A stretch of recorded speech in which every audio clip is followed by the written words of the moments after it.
idealnya memang tempat wudhu itu berpisah dengan toilet. Mengapa? Karena di dalam tempat wudhu itu kita juga menyertakan ya berbagai macam kalimat-kalimat thayyibah yang mengiringi proses wudhu, baik sebelum ataupun setelah wudhu itu dilangsungkan.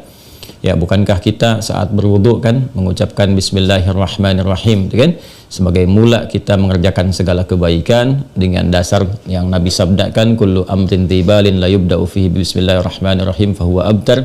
Dan itu juga sebagai ekspresi ungkapan gambaran atas niat yang kita tujukan dari wudu itu, kita arahkan untuk mendapatkan ridha Allah Subhanahu wa taala.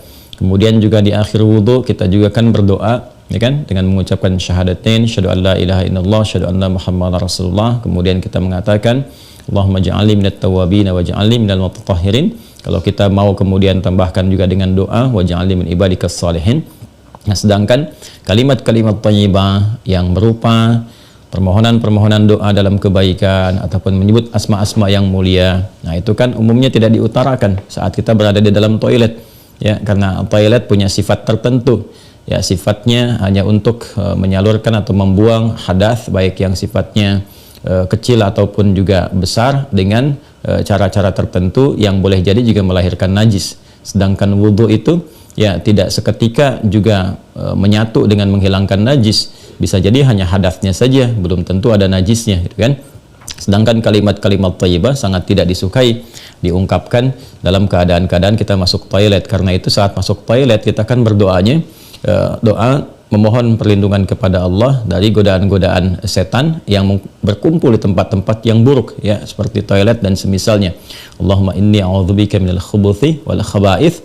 Nah, kemudian ketika kita keluar, kita kan beristighfar tuh, ghufranak, gitu kan, ghufranak, mohon ampunanmu ya Allah.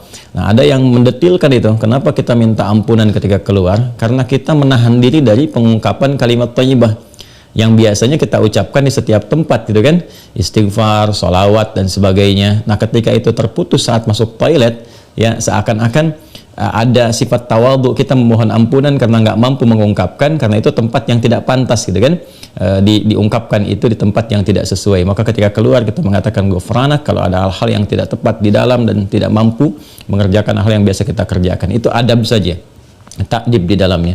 Nah, karena alasan inilah akan lebih bagus kalau tempat wudhu itu bisa terpisah sendiri dengan toilet, sehingga nanti kesempurnaan hal-hal yang mengiringi bisa dilakukan. Bila pun memang keadaannya tidak memungkinkan dan hanya ada itu, dan bisa didapatkan di dalam berbagai kondisi, ya, Anda ke mall misalnya kan, tidak ada tempat spesifik wudhu, taruhlah gitu, demikian kondisinya, atau bahkan dalam kondisi tertentu, bahkan saat haji atau umrah yang begitu padat tempat wudhunya misalnya, dan Anda hanya menemukan ada toilet tapi ada keran yang disiapkan terpisah, gitu kan, di dalamnya itu. Nah, ini kondisi-kondisi demikian masih memungkinkan, ya. Jadi kalau ada kondisinya sifatnya tidak terpisah keadaan tempat wudhunya, maka tidak ada masalah ketika Anda berwudhu dalam keadaan juga menyatu tempatnya dengan toilet, karena kaidah juga mengatakan ad-daruratu tubihul mahdharat. Kondisi-kondisi yang mendesak itu, kondisi-kondisi yang tidak biasa itu membolehkan, bahkan yang terlarang pun asalnya diperkenankan. Nah, ini kan sifatnya tidak terlarang, hanya tidak disukai, gitu kan, makruh sifatnya, nggak ada nas haram di dalamnya, tapi sifatnya tidak disukai. Tidak disukainya itu karena kita tidak bisa mengungkapkan hal-hal baik yang mungkin kita bisa lakukan, ya, saat kita berwudu. Jadi kita berdoa harus keluar dulu setelah selesai wudu, gitu kan, baru kemudian kita bisa berdoa. Ataupun bismillahirrahmanirrahim hanya kita bisa ungkapkan dalam hati, nggak bisa kita lafadzkan, gitu kan. Doa-doa pun kita iringkan di dalam hati. Nah, itu hal-hal yang menjadikan kita kemudian tidak maksimal. Pun demikian juga ada satu kondisi lain, itu kan tempat berkumpulnya setan di tempat-tempat yang kurang bagus itu, sehingga godaan-godaan saat berwudu dan sebagainya, nah itu kadang-kadang lebih banyak.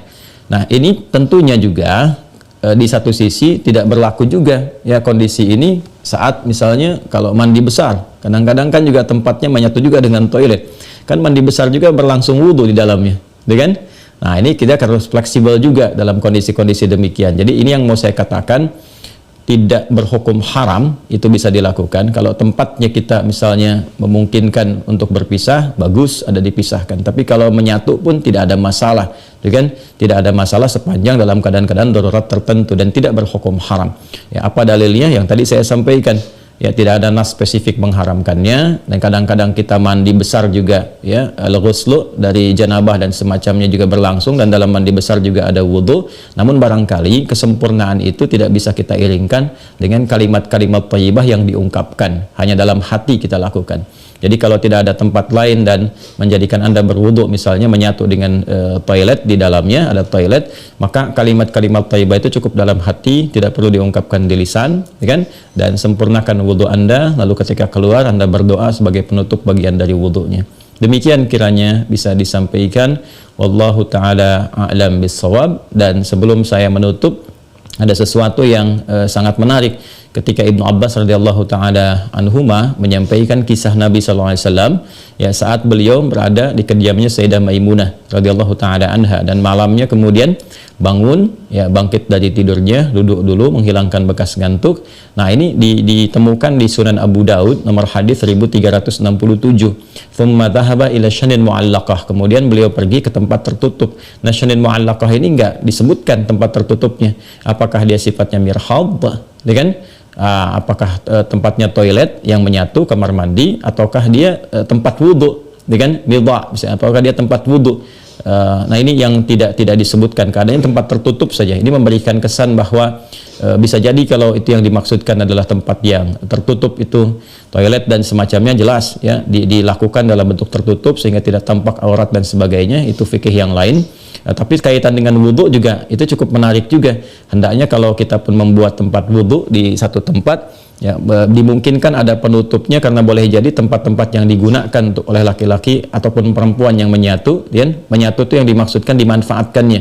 Ya, boleh jadi ada perempuan juga yang masuk ke situ, kan di satu tempat tuh nggak ada kehususan gitu, ya. Nah, tapi tempat-tempat lain sekarang sudah lebih bagus. Ini untuk laki-laki, ini untuk perempuan, tuh nggak ada masalah. Tapi kalau tempat yang digunakan tuh menyatu, dia hendaknya ada penutup sehingga nggak semua orang bisa mengakses ke dalamnya dengan batas-batas tertentu. Apa kaitannya, korelasinya dengan pertanyaan Anda? Syanin mu'allaqah di sana nggak disebutkan, ya, apakah itu tempat wudhu atau menyatu dengan toilet. Tapi babnya ketika keluar dari situ Nabi sudah berwudhu. Ya, sedangkan keterangan tentang seputar wudhu Nabi dan bangkit di malam hari itu disertakan juga dengan janabat. Artinya apa? Di kondisi-kondisi tertentu kan mandi, ya kan? Dalam mandi itu kemudian ada proses wudhu dan sebagainya. Ini menunjukkan kesan bahwa dalam mandi itu kan ada, selain hadas juga ada sifat-sifat lain yang dibersihkan, ya kan? Bisa jadi juga yang mengandung najis seperti buang air kecil, ya, dan sebagainya kan menyertai dalam mandi itu. Nah, ini memberikan kesan bahwa tidak ada hukum spesifik haram untuk mengerjakan wudhu di dalamnya, karena ada proses yang tadi saya sebutkan. Tapi lebih disukai kalau hanya untuk wudhu semata, tidak disertai dengan mandi yang lainnya, kalau ada tempat yang terpisah sehingga bisa menyempurnakan bacaan-bacaan yang dimaksudkan. Demikian.